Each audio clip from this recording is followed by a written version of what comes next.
ரமதானுடைய மாதத்திற்கு பிறகு அல்லாஹ்விடத்திலே மிக கண்ணியமான அல்லாஹ்வுடைய தூதர் ஸல்லல்லாஹு அலைஹி வஸல்லம் சொன்னார்கள், அல்லாஹ்விடத்திலே நல்ல அமல்கள் செய்வதற்கு மிக விருப்பமான நாட்கள் இந்த ஐயாமுல் அஷர் துல்ஹஜ் மாதத்துடைய முதல் 10 நாட்களை போன்று வேறு எந்த நாளும் கிடையாது.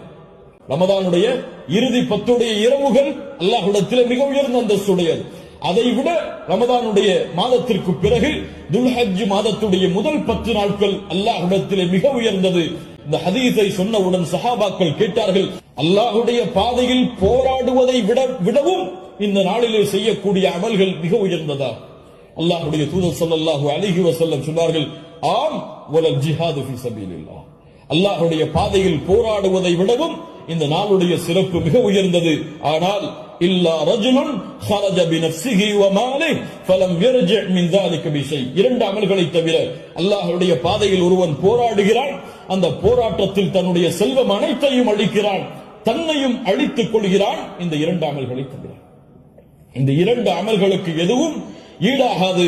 இந்த 2ஐ தவிர மற்ற இருக்கக்கூடிய அனைத்து அமல்களை விடவும் இந்த துல்ஹஜ் மாதத்துடைய முதல் 10 செய்யக்கூடிய அமல்களுடைய அந்தஸ்து உயர்ந்தது என்று அல்லாஹ்வுடைய தூதர் முஹம்மது ரசூலுல்லாஹ் ஸல்லல்லாஹு அலைஹி